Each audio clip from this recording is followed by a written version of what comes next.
Hello, Mr. Lou. Open the door, please. Yun o. Binuksan agad. May access siya dun sa taas eh. Pipindutin niya lang yun. Bubukas na. Team building. Okay, March 29. Hi, Mr. Lou. Hi. Good morning, good morning. Yeah, have fun. No, later, Mr. Lou. Thank you. You Dito na ako sa loob ng aming munting studio.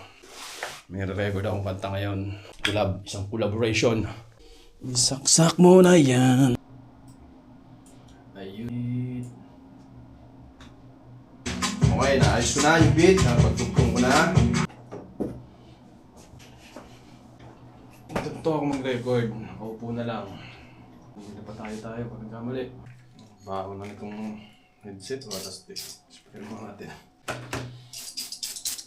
Ay, sulat ko ulit yung nasulat ko. Walas din. Hindi ko maintindihan. Bagay, pangit naman talaga sulat ko eh.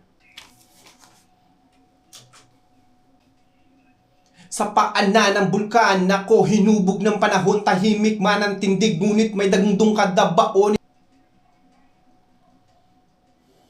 I-lift ka pa boy dun sa kabila boy. Para may electric pang ka. Ano ba?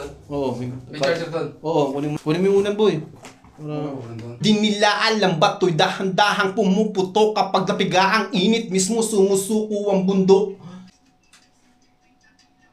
Kapag ang bunga ay nalalaglag na mismo ng kusa, malalaman mo kung gaano katibay ang ugat na naunahin. Sa bawat mga pagdududang ibinato hinampas ng hangin, mas lalong tumalimaking paninindigan sa dilim.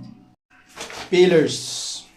May dagundong kadabaon, paglalayag, dahang pumuputok, suko ang bundok. Hindi sa tunay na ilaw, pag-angat, paang-ingat, paninindigan sa dilim. Nakakatamad na. Play natin. Ako'y dahan-dahang pumuputok kapag napiga ang init, mismo sumusuko ang mundo. Kapag ang bunga ay nalalaglag na mismo ng kusa, malalaman mo kung gano'ng katibay ang ugat na nauna. Hindi ito pagyayabang ni pag-iigatin ng lihim, ito'y patunay na kung may tiyaga ay may mararating. Hindi ako nagmamadali, nagkakapura sa pag-angat, bawat takbang ay may bigat, may doble-triple pa ang inanapang sila ay nagbilang ng aking mga pagkukulang. Ako ay nandito ng tibay sa bawat mga kabiguan. Sa bawat mga pagdudang ibinatong hinampas ng hangin, mas lalo ito panimaking paninindigan sa dilim. Sakto yung beat ah.